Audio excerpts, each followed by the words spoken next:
আসসালামু আলাইকুম @রোমানা শিমু ব্লগ থেকে আমি শিমু চলে এলাম নতুন একটি রেসিপির সঙ্গে। আজকে আপনাদের সঙ্গে শেয়ার করব কিভাবে রুটি মেকার দিয়ে রুটি বানাতে হয়। খুব সহজে রুটি মেকার দিয়ে রুটি বানানো যায়। আসলে অনেকেই মনে করেন রুটি মেকারে রুটি হয় না বা অনেকেরটা পারফেক্ট হয় না।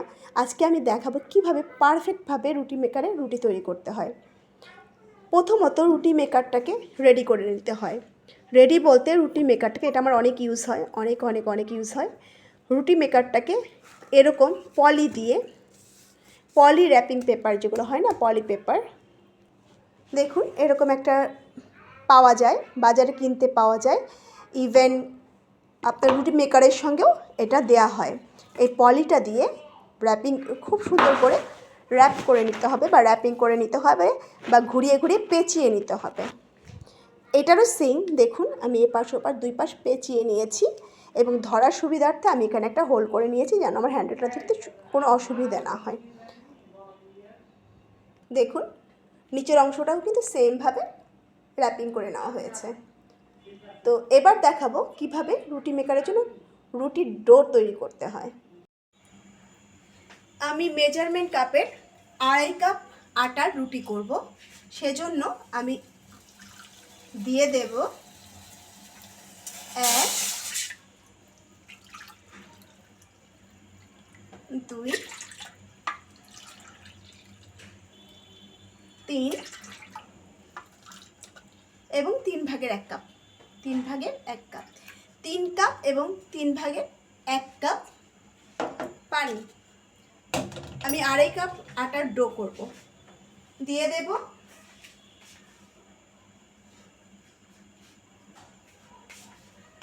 1/2 চামচ লবণ,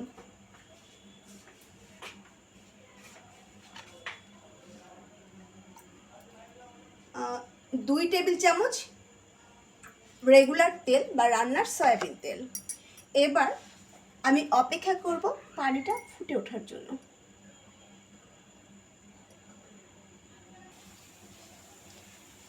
পানিটা খুব ভালো করে ফুটিয়ে নিতে হবে। যখন এরকম ফুটতে থাকবে সে অবস্থায় আমি দিয়ে দেব আমার আটা। আমি 2.5 কাপ আটার ডো করব। বিসমিল্লাহ। 1,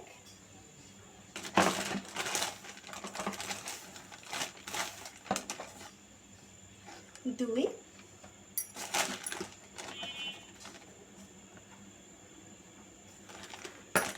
2.5। তো 2.5 কাপ আটার ডো করব। আমি এই অবস্থায় ডোটা ভালো না হলে কিন্তু রুটিটাও খুব একটা ভালো হয় না। এবার সুন্দর করে আটাটা পানির সঙ্গে মিশিয়ে নেব। দেখুন সুন্দর করে পানির সঙ্গে মিশিয়ে সুন্দর একটা খামির বা ডো তৈরি করতে হবে।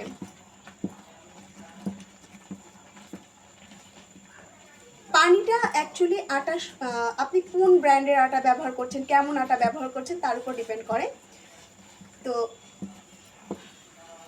আমার আটা এরকম পানি লাগে, আপনাদের একটু কম বেশি লাগতে পারে, এই জন্য একটু কম দেবেন। বা অথবা এরকম পর্যায়ে যদি মনে হয় যে আটাটা একটু লিকুইড হয়ে যাচ্ছে বা একটু শক্ত কম হচ্ছে, তাহলে কিন্তু অবশ্যই আরেকটু আটা দিয়ে দেবেন বা মিশিয়ে নেবেন।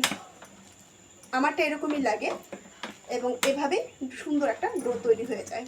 যেহেতু আমি রেগুলার করি, আমার একটা মেজারমেন্ট আছে যে এরকমই লাগবে। দেখুন করে দিচ্ছি।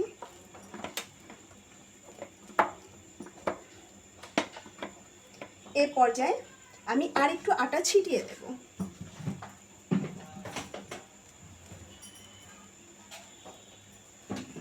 লাগলে ছেটাবেন, না লাগলে কিন্তু ছেটাতে হবে না।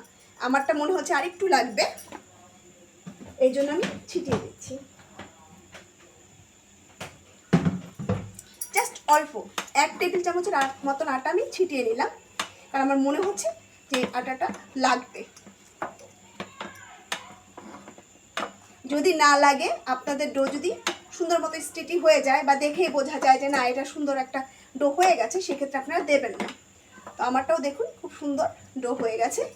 এবার আমি এটাকে একটা বোলে ঢেলে নেব।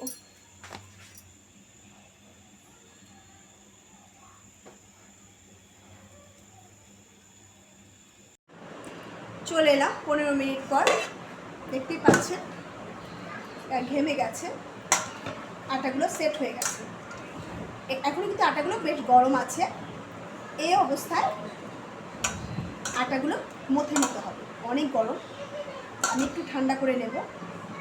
5 মিনিটের মতো খুলে রেখে আমি আটাগুলোকে ঠান্ডা করে নেব। 5 মিনিট লাগবে না, 3-4 মিনিট রাখলেই হয়ে যায়। অল্প একটু ঠান্ডা করে আমি এটা সুন্দর করে মথে মথে একটা সফট ডো তৈরি করব।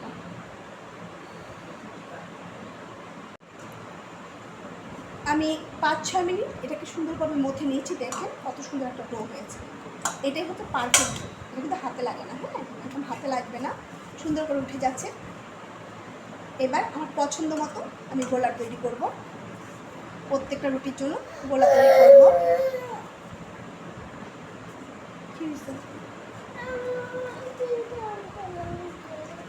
সবচেয়ে মজার ব্যাপার হচ্ছে রুটি মেকার রুটি বানাতে রুটির গোলাকে গোল করার কোনো প্রয়োজন হয় না, এটা অটোমেটিকই গোল হয়ে যায়, অটোমেটিকভাবে গোলটা হয়ে যায়। দেখেন আমি শুধু পছন্দ মতো সাইজ করতেছি। দেখে নিচ্ছি আমার কয়টা হলো। 1 2 3 4 5 6 7 8 9 10 11 12, আমার 12টা হয়েছে। আমি আমার সাইজ মতো ড্র করে নিয়েছি। এবার এটাকে রুটি বানানোর পালা।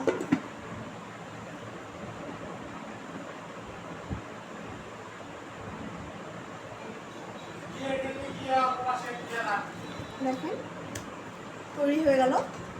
এবার শুধুমাত্র ডোটা আমি নেব। দেখেন আমি কিন্তু কিচ্ছু করিনি, 2 সাইডে, এই সাইডে আমি কেটেছিলাম, ওই সাইডটা ধরে জাস্ট এভাবে চাপ দিলাম। একটা চাপ দেব, 2টা চাপ দিলাম। দেখেন রুটি হয়ে গেছে। এবার এটাকে ঘুরিয়ে ঘুরিয়ে আমি আমার পছন্দ মতো পাতলা করে নেব। দেখেন আমি ঘুরিয়ে ঘুরিয়ে পাতলা করে নিচ্ছি, পাতলা করে নিচ্ছি।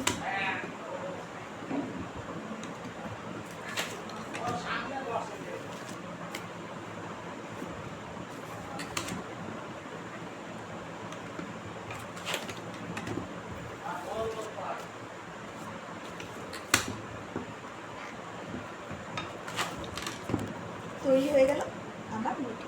দেখতেই পাচ্ছেন পাতলা, একদম পাতলা একটা রুটি হয়েছে, একদম পাতলা। ঠিক আছে, এইভাবে আমি আরও বানিয়ে নিচ্ছি সেম।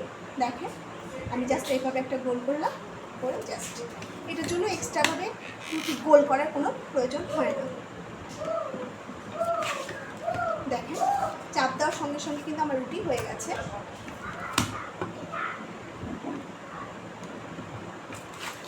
আমি শুধু 2টা করে চাপ দিচ্ছি এবং রুটিটাকে ঘুরিয়ে নিচ্ছি, চারদিক থেকে ঘুরিয়ে ঘুরিয়ে আমার পছন্দ মতো পাতলা আমি করে নেব।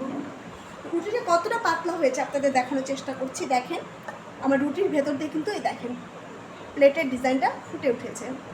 ঠিক আছে, তার আমার রুটিটা অনেক পাতলা হয়েছে। আপনি চাইলে এটাকে আরও পাতলা করতে পারবেন চেপে চেপে। আমি আমার পছন্দ মতো সাইজ করে নিয়েছি। দেখেন কত সুন্দর গোল রুটি হয়ে গেল আমার রুটি। এভাবে আমি সবগুলো রুটি বানিয়ে নেব। আমি একটি তাওয়া চুলায় চড়িয়ে দিয়েছি, এটা আমার অনেক ইউজ হয়, দেখেই বোঝা যাচ্ছে। এবার একটা করে রুটি নেব, এক পাশ একটু সাদা হলে এটাকে উল্টে দেব, উল্টে দিয়ে ওই পাশটা ভাজা হলে আবার উল্টে দিয়ে ভেজে নেব, চেপে চেপে ভেজে নেব। কোনো প্রকার তেল বা কিছুই তাওয়াতে দেওয়ার দরকার নাই। দেখেন সুন্দর মতো এটা উল্টে যাচ্ছে এবং হয়ে যাচ্ছে।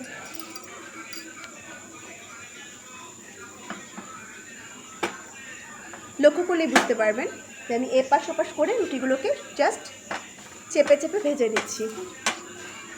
এই কাজটা আপনারা খুন্তি দিয়েও করতে পারেন অথবা রুমাল বা কাপড় দিয়েও করতে পারেন। আমি আসলে এটা ব্যবহার করি, আমার কাছে সুবিধা মনে হয়। এটা রুটির ছ্যাঁকারি, অনলাইন থেকে কিনেছিলাম। এটা দিয়ে করলে হাতে কোনো প্রকার তাপ লাগে না, রুটির তাপটা হাতে দিয়ে আসে না। এভাবে আমি ঘুরিয়ে ফিরিয়ে রুটিগুলোকে ছেঁকে নেব।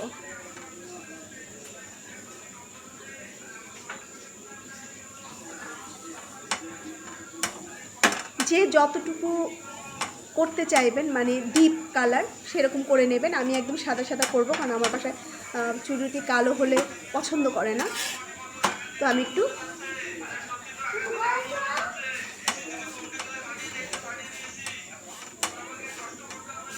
সুন্দর করে ঘুরিয়ে ফিরিয়ে এটাকে ছেঁকে নিচ্ছি, দেখতেই পাচ্ছেন। দেখেন রুটিটা কতটা ফুলেছে, একদম ফুলকো রুটি। সেমভাবে আমি আরও একটা ভেজে নিচ্ছি।